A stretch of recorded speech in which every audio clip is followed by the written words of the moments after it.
दुपारचं कडक ऊन पडलेलं होतं, पण म्हणता म्हणता जे ढग असं भरून आलं ना, ढग आपला सूर्यच लपून बसला ना. पोरांनी पहिलं सांगून ठेवलं की आम्ही पावसात भिजणार. मग काय पोरांबरोबर आम्ही पण भिजायचं ठरवलं. पण दुष्काळात 13वा म्हणतात ना महिना, अहो आमच्या पत्र्याची पन्हाळीच तुटली. आई मी वर पत्र्यावर चढलो. आता तुम्ही म्हणता ना गावाला तुला एवढी मज्जा काय येते, तुम्ही फक्त ऐकावं गावाला आम्हाला कसली मज्जा येते. अहो कुणाचा कुणाला कळत आहे, नुसता कालवा रे, नुसती भांडणं असतात आमच्या घरात प्रेमाची. व कशाला पण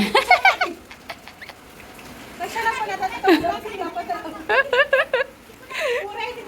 इकडं कालवा संपतोय ना संपतोय तोपर्यंत जो धो पाऊस सुरू झाला, तसा आमच्या मोरानं पिसारा फुलवलाच ना. मोर म्हणजे आमची नंदूबाई. व इकडनं माझा स्लो मोशन व्हिडिओ काढा, मी तिकडनं गरा फिरणार, ढगातनं खाली घ्या, जमिनीवरनं वर कॅमेरा घ्या. आई शपथ असं माझं टकुरं फिरवलं ना, असं वाटत होतं मोबाईलच ह्या मोराच्या डोक्यावर आपटावा. मला भिजूनच दिना झाला. ह्यो मोर स्वतःचाच व्हिडिओ काढ म्हणतोय. थांबा पहिल्यांदा मंडळी, ह्या मोराचा पहिला व्हिडिओ काढतो ना, नंतर माझा व्हिडिओ काढतो.